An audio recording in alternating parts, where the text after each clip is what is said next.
وَإِذْ قَالَ مُوسَى لِفَتَاهُ لَا أَبْرَحُ حَتَّى أَبْلُغَ مَجْمَعَ الْبَحْرَيْنِ أَوْ أَمْضِيَ حُقُبًا، اور یاد کیجئے اس وقت کو جس وقت کی موسیٰ علیہ السلام نے اپنے خادم سے لِفَتَاهُ اپنے خادم سے کہا تھا لا ابرح میں نہیں ہٹوں گا، چلتا رہوں گا، حتی ابلغ مجمع البحرین او امضی حقبا، یہاں تک کہ میں مجمع البحرین تک پہنچ جاؤں، دو دریاؤں کے سنگم تک پہنچ جاؤں، دو دریاؤں کے ملنے کی جگہ تک پہنچ جاؤں، او امضی حقبا یا میں سالہ سال تک چلتا رہوں گا۔ یہاں سے حضرت موسیٰ علیہ السلام اور حضرت خضر کا واقعہ بیان کیا جا رہا ہے۔ یہ آیت نمبر 60 سے لے کر آیت نمبر 82 تک حضرت موسیٰ اور حضرت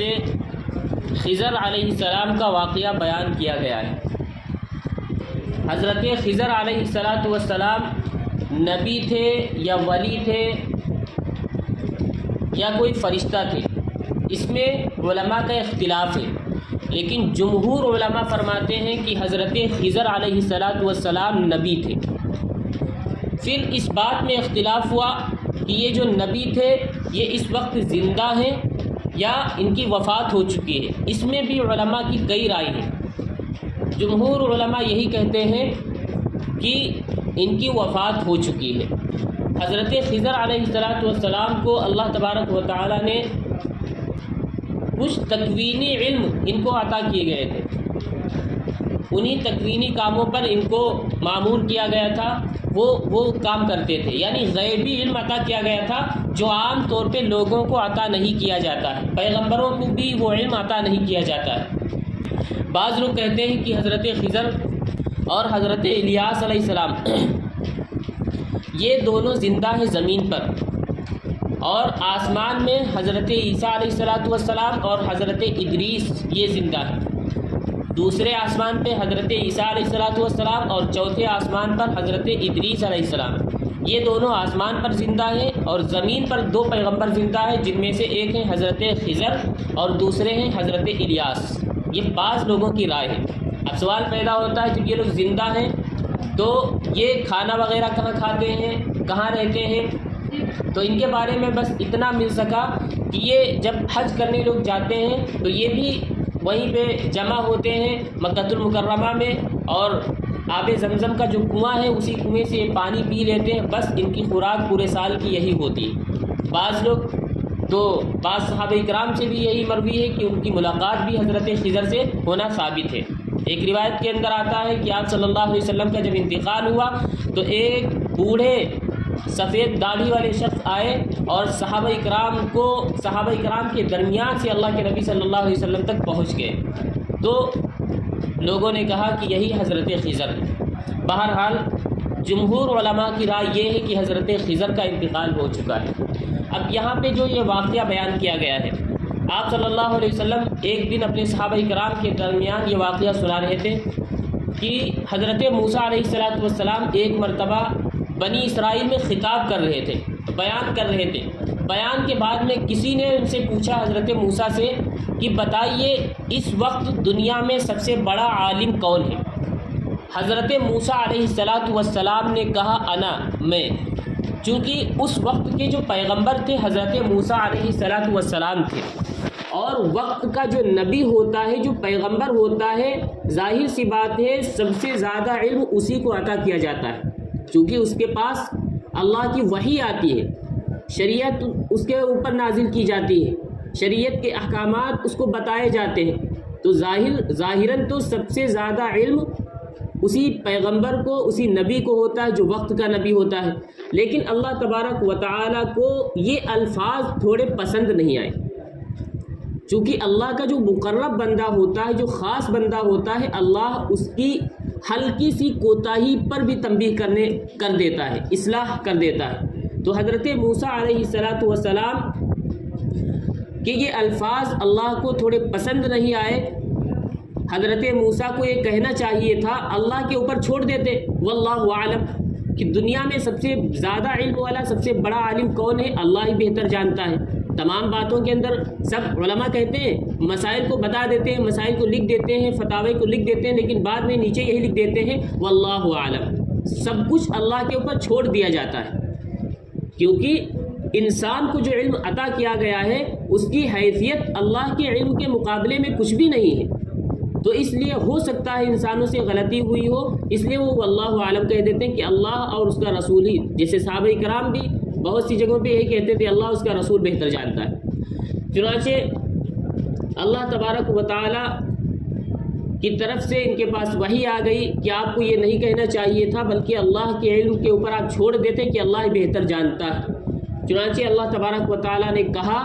کہ سب سے آپ سے زیادہ علم والا ایک شخص ہے جس کا نام بتایا گیا حضرت خضر۔ تو حضرت موسیٰ علیہ السلام کے دل میں شوق پیدا ہوا کہ اے اللہ تبارک و تعالیٰ آپ اس کا پتہ بتا دیجئے، میں اس سے جا کر علم حاصل کروں گا۔ اب ان کی علم حاصل کرنے کی طلب دیکھیے، وقت کا پیغمبر ہے، بہت زیادہ علم والا ہے، وہی اس کے پاس آتی ہے، اس کے باوجود علم کی طلب کہ کہیں دوسری جگہ ہم سے زیادہ جاننے والا ہے، اس کے پاس علم ہے تو میں اس سے علم حاصل کروں گا۔ اللہ تبارک و تعالیٰ نے پتہ بتایا، لیکن جو پتہ بتایا وہ مبہم رکھا۔ حضرت موسیٰ علیہ السلام اپنے خادم کو لیتے ہیں جس کا نام تھا یوشع بن نون، اپنے خادم کو لیتے ہیں، اور اللہ تبارک و تعالیٰ کی طرف سے یہ بھی بتایا گیا تھا کہ آپ ایک مردار مچھلی کو لے لیجئے، وہ مردار مچھلی جہاں پر غائب ہو جائے گی بس آپ کی منزل وہی ہوگی، وہیں پہ وہ بزرگ مل جائیں گے۔ اب یہ ایک مچھلی کو لیتے ہیں۔ اب بعض روایت میں آتا ہے کہ یہی مچھلی تھی جو راستے کے لیے بھی رکھ لیا تھا، کھانے کے لیے مچھلی کو بھون لیا تھا، اسی میں سے کھاتے بھی تھے، اور آدھی مچھلی بچی تھی۔ بعض لوگ کہتے ہیں کہ اس مچھلی کے علاوہ دوسری مچھلی تھی جس کا حکم اللہ تبارک و تعالیٰ نے دیا تھا۔ اب اس کو ایک جھولے میں، ایک تھیلے میں رکھ لیتے ہیں، یہ لوگ چلنا شروع کرتے ہیں۔ اب دیکھیے، سب سے پہلے ہی حضرت موسیٰ علیہ السلام نے بتا دیا تھا کہ مجھے کہاں تک جانا ہے، جہاں پر دو دریا آپس میں مل جائیں گے بس وہاں تک ہم کو چلنا ہے، یا او امضی حقوبہ، یا پھر چلتے ہی رہنا ہے چاہے جتنے سال لگ جائے۔ چنانچہ ان کا خادم تیار ہوا اور یہ دونوں چل رہے ہیں دریا کے کنارے، چلتے چلتے چلتے چلتے بہت دور جب چلے گئے تھوڑی نیند محسوس ہوئی۔ اب یہ وہاں پہ آرام کرنے کے لیے ایک پتھر کے پاس آرام کرنے کے لیے لیٹ جاتے ہیں۔ حضرت موسیٰ علیہ السلام کو نیند آ گئی، اور ان کا جو خادم تھا یوشع بن نون وہ بیدار تھا۔ اس کے سامنے واقعہ یہ ہوا کہ وہ جو مچھلی جو تھیلے میں تھی وہ مچھلی زندہ ہو گئی، مردہ مچھلی تھی لیکن وہ زندہ ہو گئی، اور زندہ ہونے کے بعد وہ دریا کے اندر سرنگ بناتے بناتے اندر چلی گئی، یعنی جہاں سے مچھلی گئی پھر وہاں پہ پانی رک گیا، ایک سرنگ بن گیا۔ اب اس نے سوچا، یہ جو خادم تھا، کہ حضرت موسیٰ علیہ السلام جب بیدار ہوں گے تب میں پورا واقعہ بتا دوں گا، لیکن جب وہ بیدار ہوئے تو یہ واقعہ ان کو یاد نہیں رہا، پھر چلنا شروع کر دیا۔ چلتے رہے، ایک دن پورا چلے، ایک رات پوری چلے، آگے نکل گئے۔ اب وہاں پہنچنے کے بعد حضرت موسیٰ علیہ السلام کو کچھ بھوک محسوس ہوئی، کہا کہ ہمارا ناشتہ لائیے جو ہم لوگ لے کر چلے تھے۔ اس سفر میں کچھ تھکان محسوس ہو رہی، اس سے پہلے یہ جملہ نہیں فرمایا تھا، اتنا زیادہ چلے تھے، لیکن چونکہ اللہ کی مشیت یہی تھی، اتنا چلانا تھا، اتنی مشقت ان کو دینا تھا، مشقت چونکہ ان کو برداشت کرنا تھا، اس لیے وہاں پہ کہا کہ مجھے بھوک لگی ہوئی ہے، تھوڑا کھانا دیجیے، وہ جو رکھا ہوا تھا مچھلی جو۔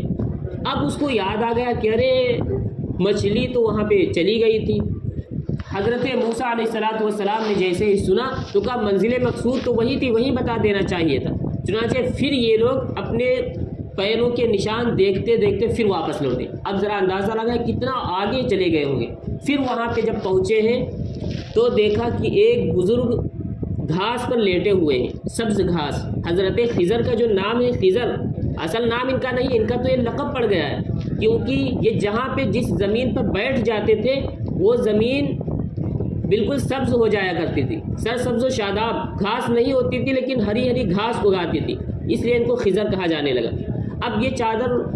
اوڑھے ہوئے وہاں پہ بیٹھے ہیں، لیٹے ہوئے ہیں۔ حضرت موسیٰ علیہ السلام جاتے ہیں، سلام کیا، السلام علیکم۔ اب سلام کا جواب دیا اور حضرت خضر نے پوچھا کون؟ تو انہوں نے کہا موسیٰ۔ حضرت خضر نے کہا کون؟ بنی اسرائیل، موسیٰ بنی اسرائیل؟ تو کہا جی ہاں، بنی اسرائیل کے موسیٰ۔ تو اپنا انہوں نے مقصد ظاہر کیا کہ یہ کیوں آئے ہیں، تو کہا کہ حضرت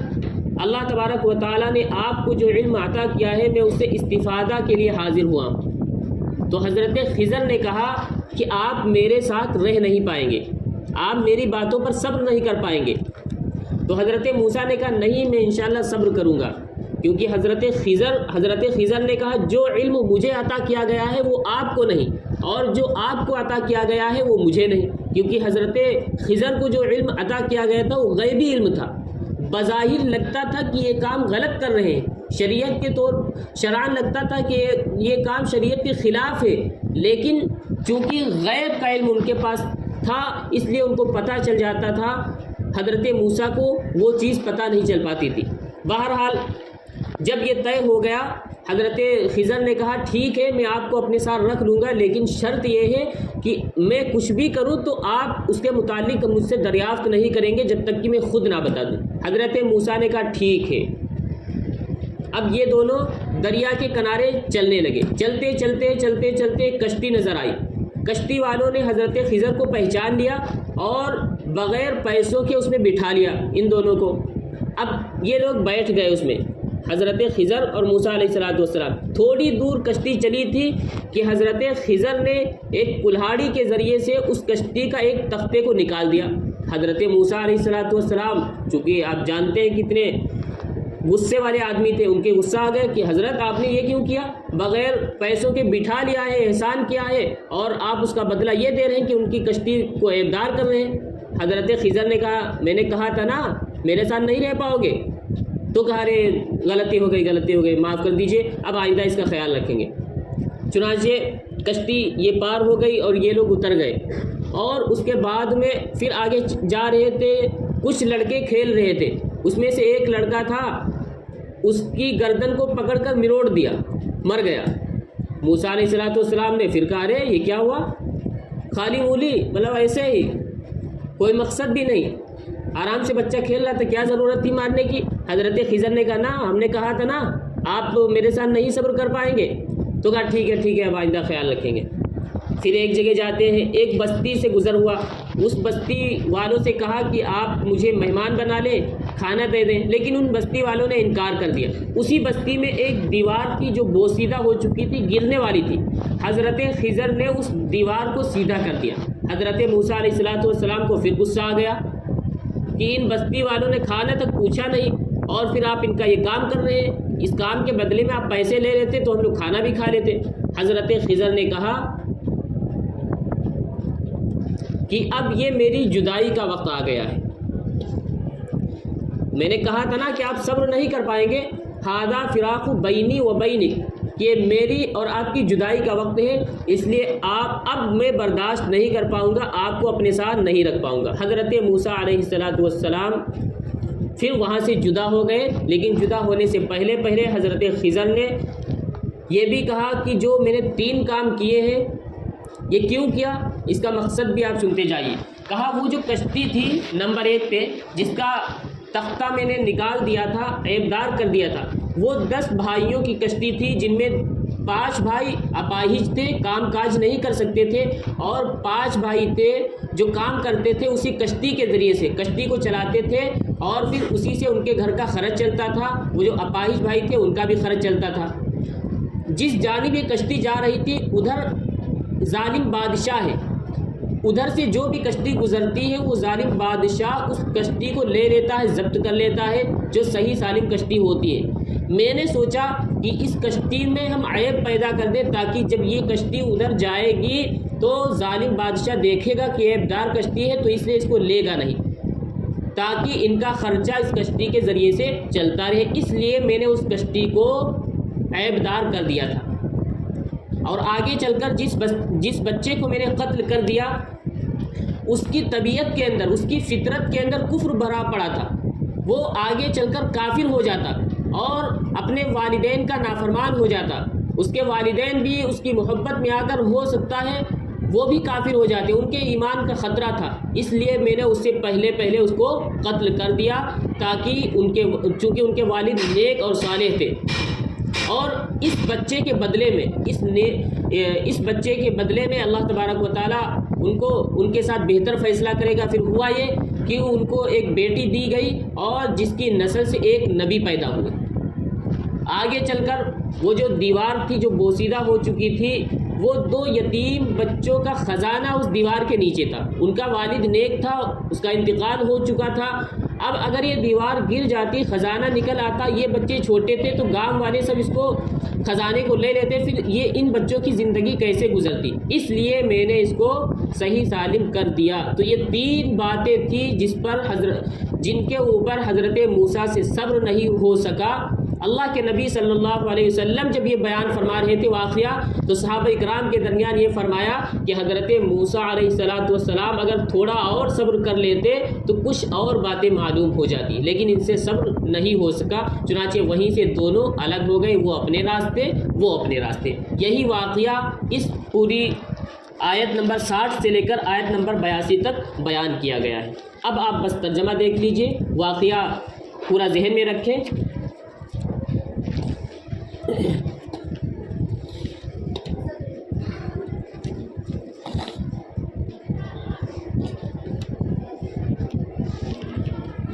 چلیے ترجمہ دیکھ لیجئے بس جلدی۔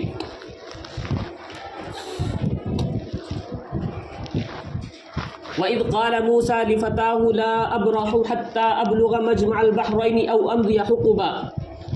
اور جب موسیٰ علیہ السلام نے اپنے نوجوان ساتھی سے، چونکہ یہ بھی شریعت اسلام کے اندر حسن ادب ہے کہ نوکر ہوتا ہے جو خادم ہوتا ہے اس کو نوکر کہہ کر پکارنا، یہ بھی بے ادبی کے اندر تھوڑا اچھا نہیں سمجھا جاتا، تو اس لیے قرآن نے کیا کہا،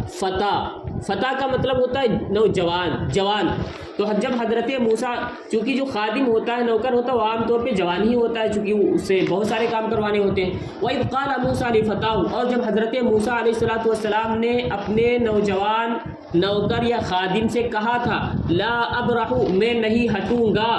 یعنی میں چلتا رہوں گا یا میں مسلسل چلتا رہوں گا یہاں تک کہ میں مجمع البحرین تک پہنچ جاؤں، یعنی 2 دریاؤں کے ملنے کی جگہ تک پہنچ جاؤں، او امضی حقبا، یا میں سال تک چلتا رہوں۔ حقبن کی جمع ہے، حقب بولتے ہیں، بعض لوگ کہتے ہیں کہ 80 سال کو حقب بولتے ہیں، بعض لوگ کہتے ہیں کوئی متعین نہیں، زمانے دراز کو حقب بولتے ہیں۔ او امضی حقبا، یا میں زمانے دراز تک چلتا رہوں گا۔ فلما بلغا، پھر جب وہ دونوں پہنچے، مجمع بینہما، دونوں 2 دریاؤں کے سنگم تک پہنچے۔ کیا مطلب ہے؟ یعنی ایک دریا ادھر سے جا رہا ہے، ایک دریا، جہاں پہ دو دریا آپس میں مل جاتے ہیں، ارے جیسے 2 روڈ ہوتی ہیں، ایک ادھر سے آئے ایک ادھر سے، وہی 2 دریاؤں کے ملنے کی جگہ پر جب دونوں یہ پہنچ گئے،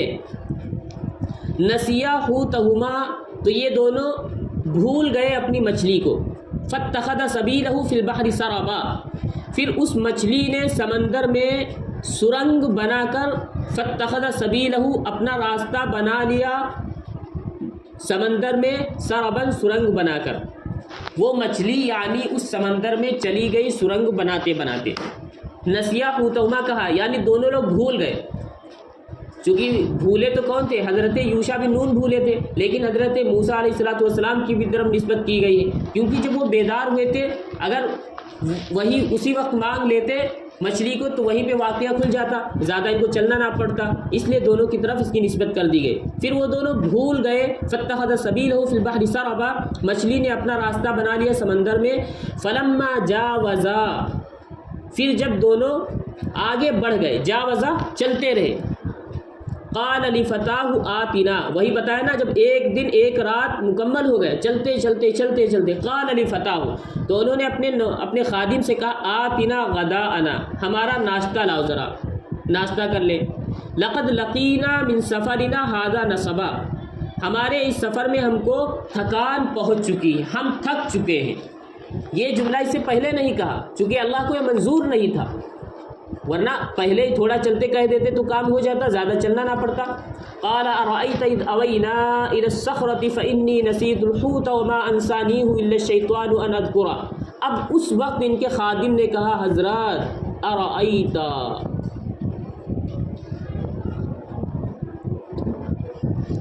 کہا جس وقت ہم لوگ اذ اوینا الی الصخرۃ، کیا آپ نے دیکھا کہ جس وقت ہم لوگوں نے پناہ لی تھی الی الصخرۃ، پہاڑ کے پاس، ایک پتھر کے پاس، فانی نسیت الحوت، تو میں نے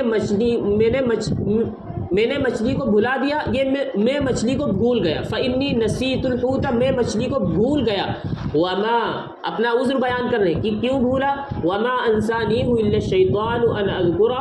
اور میں نہیں بھولا اس کو مگر شیطان نے بھلا دیا، ان اذکرہ، کہ میں اس کا تذکرہ آپ سے کروں، شیطان نے مجھے بھلا دیا اس کا تذکرہ آپ سے کرنے سے، میں نے سوچا تھا کہ آپ جب بیدار ہوں گے تو سارا واقعہ آپ کے سامنے بیان کر دوں گا، لیکن شیطان نے بھلا دیا۔ واتخذ سبیلہ فی البحر عجبا،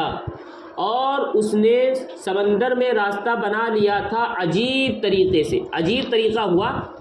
کیونکہ پانی کے اندر کوئی چیز ڈالے تو اس میں راستہ نہیں بن جائے گا، لیکن وہ مچھلی ایسی تھی کہ جب جا رہی تھی اسے سرنگ بنتا جا رہا تھا، اس لیے ان کو عجیب لگا۔ قال ذلك ما كنا نبغي فارتدا على آثارهما قصصا، موسیٰ علیہ السلام نے کہا ذلك ما كنا نبغي، وہی تو ہم چاہتے تھے، وہی وہ جگہ ہے جس کو ہم چاہتے تھے، یعنی وہی منزل مقصود تھی، اسی جگہ ہم کو چلنا ہے۔ فرتدا، پھر یہیں سے یہ دونوں واپس لوٹے، فرتدا، دونوں لوٹے، علی آثارہما، اپنے قدم کے نشانات کو دیکھتے ہوئے، قصصا، فرتدا علی آثارہما قصصا، وہ دونوں لوٹے اپنے قدموں کے نشانات کو دیکھتے ہوئے۔ پتہ یہ چلا کہ اس طرح کی روڈ نہیں بنی ہوئی تھی، سب مٹی تھی، تو اس پہ قدم بچ جایا کرتے تھے، پہلے زمانے میں اسی طرح کے راستے ہوا کرتے تھے۔ فوجدا عبدا من عبادنا، پھر یہ دونوں وہاں پہنچ گئے۔ فوجدا، ان دونوں نے پایا، عبدا من عبادنا، ہمارے بندوں میں سے ایک بندے کو، آتیناہ رحمتا من عندنا، جس کو ہم نے عطا کیا تھا اپنے پاس سے علم، اپنے پاس سے رحمت، خاص رحمت، آتیناہ، ہم نے اس کو دیا تھا، رحمتا من عندنا، اپنے پاس سے خاص رحمت، وعلمناہ من لدنا علما، اور ہم نے اس کو سکھلایا تھا، من لدنا علما، اپنے پاس سے علم، خاص علم، علم لدنی عطا کیا گیا تھا، یعنی غیبی علم، اور ہم نے اس کو سکھلایا تھا اپنے پاس سے علم۔ قال له موسیٰ هل اتبعک علی ان تعلمنی مما علمت رشدا، وہاں پہنچ کر سلام وغیرہ ہو گیا، اس کے بعد میں انہوں نے اپنے آنے کے مقصد کو بیان کیا۔ قال له موسیٰ، حضرت موسیٰ علیہ السلام نے حضرت خضر سے کہا هل اتبعک، کیا میں آپ کے ساتھ رہ سکتا ہوں اس شرط پر کہ آپ مجھے وہ علم سکھلا دے جو آپ کو عطا کیا گیا ہے،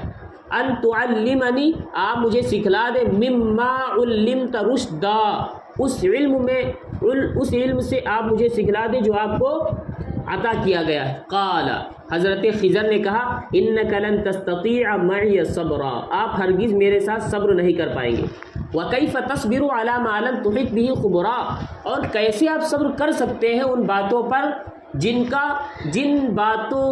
کا علم آپ کے پاس نہیں ہے۔ وَكَيْفَ تَصْبِرُ عَلَى مَا، اور کیسے آپ صبر کر سکتے ہیں ان چیزوں پر، لم تحط، جس کا احاطہ نہ کیے ہو، بِهِ خبرا، جس کا علم کا احاطہ نہ کیے ہو، یعنی جس کی خبر آپ کے پاس نہ ہو۔ تو اس کا ترجمہ اس طرح کریں، وَكَيْفَ تَصْبِرُ عَلَى مَا لَمْ تُحِطْ بِهِ خُبْرًا، اور کیسے آپ صبر کر سکتے ہیں ان باتوں پر جس کا علم آپ کے پاس نہ ہو،